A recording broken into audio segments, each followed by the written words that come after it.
Histórias exclusivas para assinantes no nosso aplicativo davideric.com.br. Instale e assine já. Trabalhar como anestesista é como saber controlar a morte de alguém. Não existe nada de legal na nossa profissão, como tem na dos médicos e cirurgiões. Eles são vistos como deuses, maestros da cura, ou até carpinteiros que consertam a carne e a estrutura. Já o anestesista é só o cara que precisa estar lá. Nosso trabalho é levar o paciente até a beira da morte, segurá-lo pela gola enquanto o corpo dele é invadido, cortado, cauterizado e costurado, e então puxá-lo de volta para o mundo dos vivos antes que a morte o leve de vez. Durante mais de uma década, eu fiz isso milhares de vezes. Hospitais de trauma, clínicas de cirurgia plástica, unidades de transplante. Para mim, esquecer tudo isso sempre foi a única solução. O Propofol, medicamento que apelidamos de leite da amnésia, desliga a consciência. O fentanil, um opioide dezenas de vezes mais potente que a morfina, cega os receptadores de dor do sistema nervoso humano. E, finalmente, um bloqueador neuromuscular, como o rucorônio, paralisa todos os músculos esqueléticos, desde os dedos dos pés até o diafragma, exigindo que eu assuma o controle da respiração do paciente através de um tubo de plástico enfiado na traqueia e de um ventilador mecânico, a famosa intubação. Sempre acreditei que, quando administrava esses monte de remédios, eu estava proporcionando a maior dádiva da medicina moderna: o nada. Um salto temporal para a mente do paciente.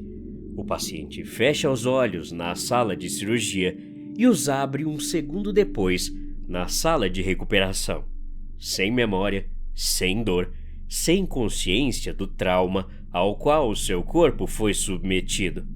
Acreditávamos que fazíamos o bem ao fazer isso. Eu não poderia estar mais tragicamente enganado. A revelação do que acontece de verdade quando tomamos uma anestesia veio para mim há cerca de 3 meses, quando o nosso hospital adquiriu um novo equipamento de monitorização cerebral de última geração. Historicamente, monitoramos o quão bem uma anestesia está funcionando usando um índice chamado BIS. É um sensor simples colado na testa do paciente que lê a atividade elétrica do cérebro e a traduz num número de 0 a 100. 100 significa que ele está acordado. 40 a 60 significa que ele está perfeitamente anestesiado. 0 é o silêncio cerebral, a morte. O nosso novo brinquedo, no entanto, não era um simples sensor. Era um eletroencefalograma de última geração.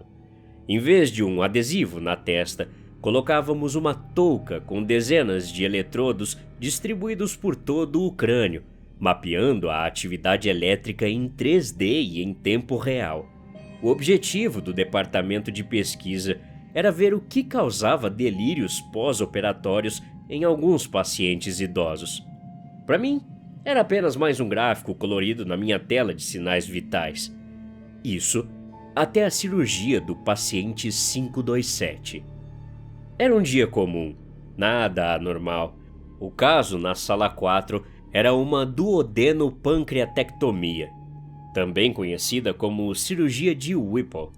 É um dos procedimentos abdominais mais agressivos, invasivos e longos que existem.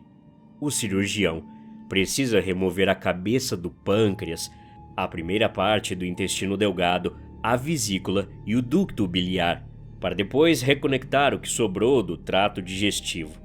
Isso dura em média de 6 a 8 horas. O paciente 527 era um homem de 60 e poucos anos, esfumante, com a pele já começando aquele tom amarelado característico do sintoma causado pelo tumor. Ele estava aterrorizado. Quando o trouxeram para a mesa de cirurgia, ele agarrou meu pulso. Doutor, ele murmurou, os lábios ressecados tremendo. o senhor é o anestesista, né? Por favor, garanta que eu não vou acordar no meio disso. Eu tenho pavor de sentir. Fique tranquilo, Sr. Walter, eu respondi. O senhor vai apagar agora e só vai acordar quando tudo estiver resolvido. Fica sossegado e pensa só em coisas boas. Coloquei a máscara de oxigênio sobre o rosto dele para a pré-oxigenação. Acomodei a touca de eletrodos ao redor de seu crânio, garantindo que o gel estivesse perfeitamente ajustado na pele rala dele. Virei-me para a bomba de infusão. Injetei o Propofol. Observei o rosto de Walter. O efeito é quase instantâneo. Em 10 segundos, os olhos dele reviraram levemente, as pálpebras pesaram e caíram. A respiração tornou-se rasa. Injetei o relaxante muscular. O maxilar dele cedeu. Peguei o laringoscópio, abri a boca dele, afastei as cordas vocais e inseri o tubo traqueal. Inflei o balonete, liguei o ventilador. O peito dele passou a subir e descer mecanicamente, ditado pelo ritmo da minha máquina. Prontinho, completamente pronto. Olhei para o monitor da máquina nova. As cores vibrantes da atividade de uma pessoa acordada começaram a esfriar. O cérebro foi inundado por tons de azul escuro e violeta, o padrão exato de um cérebro mergulhado num coma induzido. O cirurgião principal, o Dr. Alaor, entrou na sala esfregando as mãos enluvadas. Como estamos na cabeceira, doutor? Alaor perguntou, sem olhar para mim, pedindo o bisturi. Plano cirúrgico profundo, pressão estável, podem começar, falei.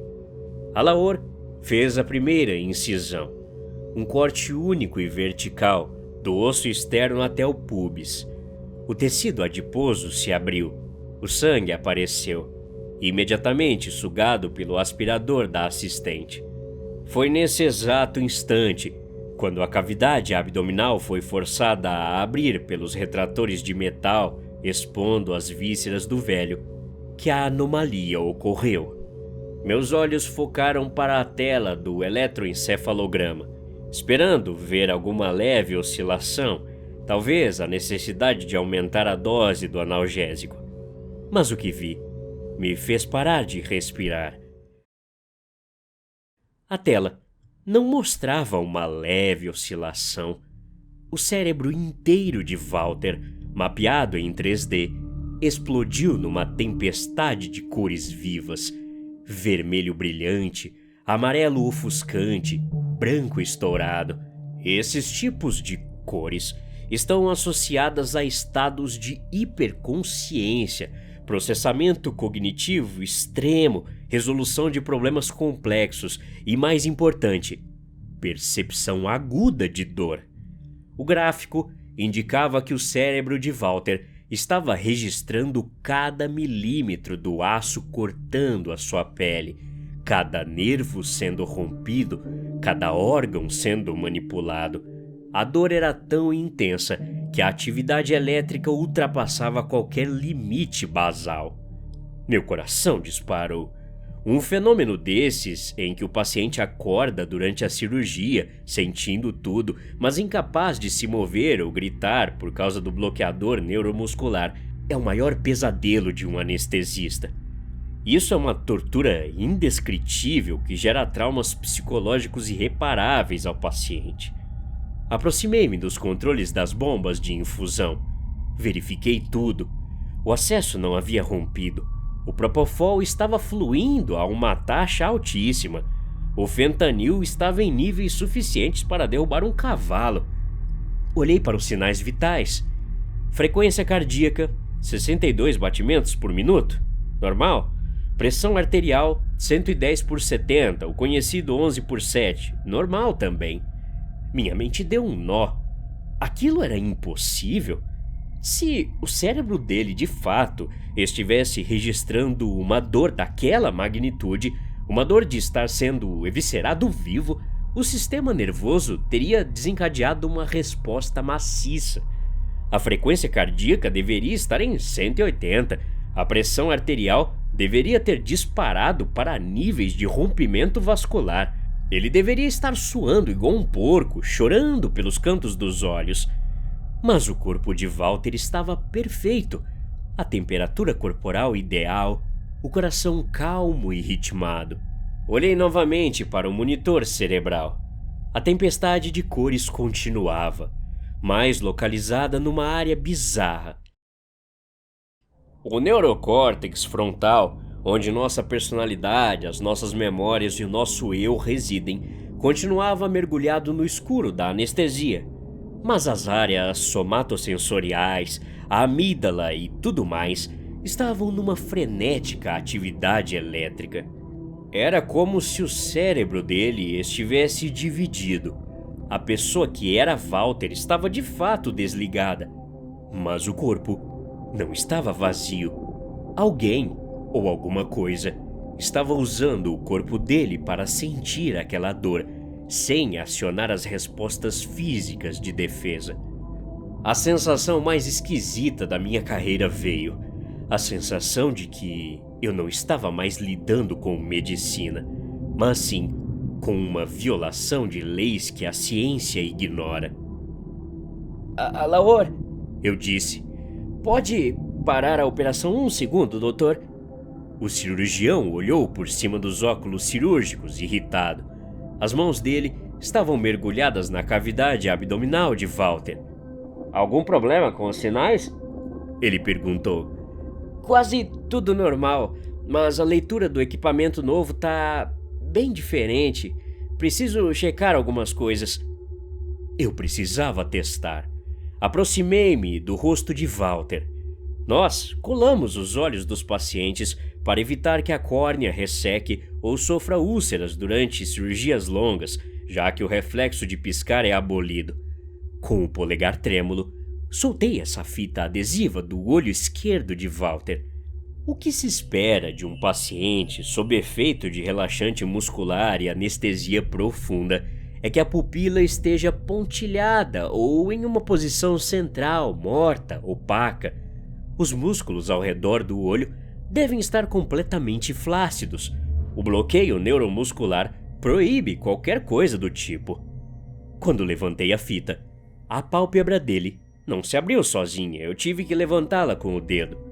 Sua pupila não estava contraída. Ela estava dilatada até o limite, engolindo a íris castanha, transformando o olho numa bola totalmente preta. Mas isso não foi o pior.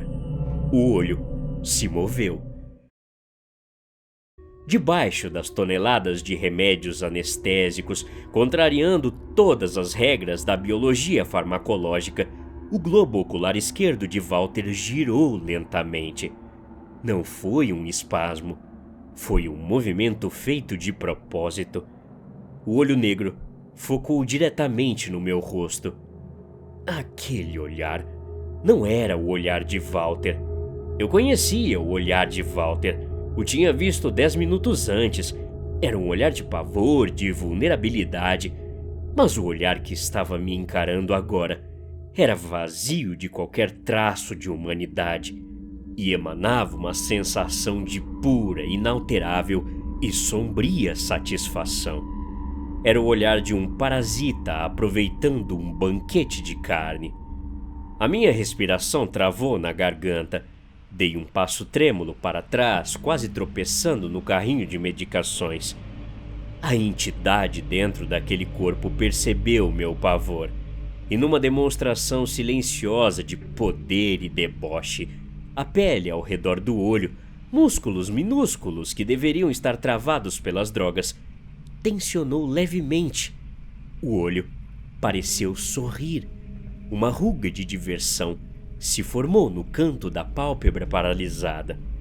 E no monitor do equipamento novo ao meu lado, as ondas de cores vermelha e amarela formaram padrões rítmicos, picos e vales simétricos.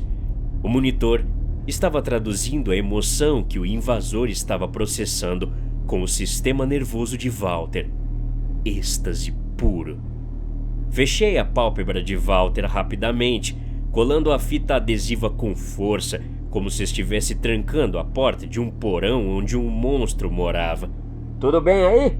Alaor perguntou impaciente. Posso voltar a trabalhar? Sim, eu falei. Pode continuar, o paciente não tá sentindo nada. As horas que se seguiram foram uma descida ininterrupta à loucura. Permaneci sentado no meu banco estofado na cabeceira da mesa, monitorando a pressão sanguínea perfeita e os batimentos cardíacos serenos, enquanto o gráfico de atividade cerebral ao meu lado continuava queimando em cores vibrantes. A verdade batia na minha cabeça toda vez que o bisturi cortava, a cada vez que a sucção retirava sangue, a cada manipulação violenta que o médico fazia nos órgãos. Como estudante de medicina, a gente aprende a interpretar todos os tipos de anomalias. Sabemos que a dor, por exemplo, para o ser humano, é algo que evoluímos para detestar. E o que a medicina fez quando inventou a anestesia geral foi criar o ambiente perfeito de consumo. A verdade é que o que a medicina não te conta é que as drogas não apagam a mente. Elas desconectam a pessoa que está dentro do corpo. Elas rompem a âncora invisível que liga o eu humano ao corpo físico. O paciente é expulso para um limbo escuro, um não ser. O cérebro e os nervos ficam intactos, a fiação continua perfeita e o bloqueador neuromuscular garante que o corpo não se debata, não grite e não reaja. É como se nós, os médicos, tivéssemos esvaziando os corpos para que algo entre no lugar. O que quero dizer é que existem coisas além do espectro da nossa compreensão que estão esperando no vácuo. Entidades imateriais, espectadores que não possuem forma física, mas que são viciadas nas sensações extremas de dor. Elas rondam os hospitais, elas deslizam pelas paredes dos centros cirúrgicos e no momento exato em que qualquer anestesista injeta as drogas anestésicas nas veias e a consciência humana do paciente é empurrada para fora, essas entidades se deslizam para dentro. Elas assumem o controle da rede neural e ficam ali, deitadas na mesa, sentindo as mãos dos cirurgiões abrindo suas cavidades, escavando seus órgãos, serrando seus ossos. Elas bebem a agonia pura através de um sistema nervoso que não lhes pertence. Elas saboreiam o choque do trauma sem o risco de morrer, pois as nossas máquinas, nossos corpos e nossos fluidos as mantêm vivas. Elas sentem tudo, amplificado 1000 vezes, enquanto os monitores mostram uma linha de coração tranquila, e o cérebro humano converte essa dor num êxtase. O procedimento de Walter terminou 6h30 depois. A pele do abdômen dele foi suturada, um grampo de metal cirúrgico atrás do outro. Alaor tirou as luvas, estalou o pescoço e foi lavar as mãos. Ótima estabilidade, doutor, o cirurgião comentou, já de costas para mim. Trabalho limpo, o paciente foi um anjo.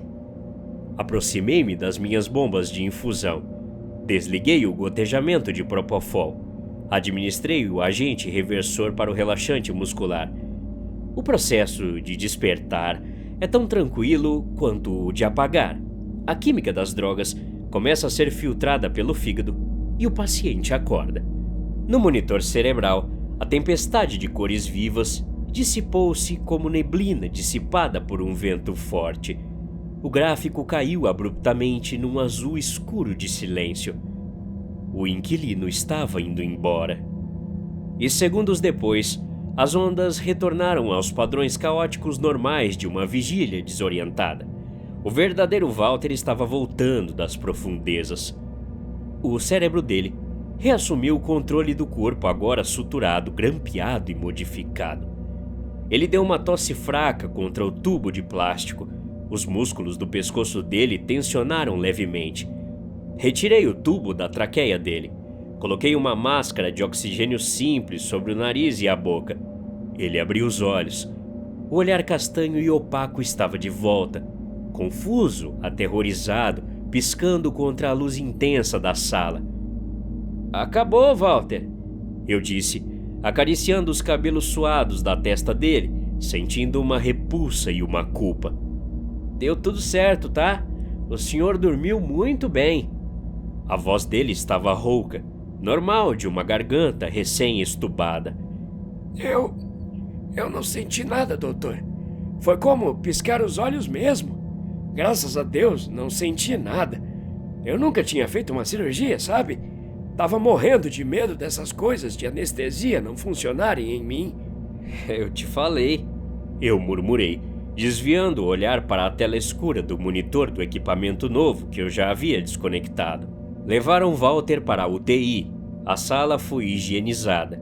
O sangue foi esfregado do chão. Os bisturis esterilizados. Tudo pronto para o próximo paciente. Desde aquele dia, eu já administrei anestesia geral mais de 70 vezes. Eu não uso mais o monitor daquele equipamento novo bizarro. Na verdade, eu dei um jeitinho de estragar ele. Derramei soro no circuito interno e ele está num depósito de equipamentos danificados, esperando manutenção. Ninguém questionou. Voltamos a usar o velho e simples adesivo BIS na testa, que, convenientemente, mascara o horror da hiperatividade com um número falso e tranquilizador. Eu não pedi demissão. Não fugi. Para onde eu iria e por quê? Como eu convenceria o mundo de que a anestesia, o maior avanço no alívio do sofrimento humano, é na verdade um portal de alimentação para parasitas imateriais? Iriam me internar num hospital psiquiátrico e lá, algum dia, poderiam fazer alguma terapia maluca em mim ou uma cirurgia, apagando a minha consciência e entregando o meu corpo ao banquete no escuro. Eu continuo no meu trabalho, preparo as seringas, olho para o rosto de mães, de crianças, de idosos, prometo a eles o esquecimento, a paz indolor da anestesia. Mas agora eu sei da verdade. E vocês também. Eu não sou um cara bonzinho que os protege da dor. Eu sou só o porteiro. Quando injeto as drogas na corrente sanguínea, quando os olhos deles reviram e o corpo cede, eu estou destrancando a porta de casa e jogando a alma deles na rua para que a casa fique vazia. E todas as vezes, sem exceção, quando amarro o tubo na boca inerte do paciente e o cirurgião ergue a lâmina do bisturi, eu sei que aquelas coisas estão lá, ocupando o espaço vago sob a calota craniana invisível, saboreando o primeiro corte do cirurgião.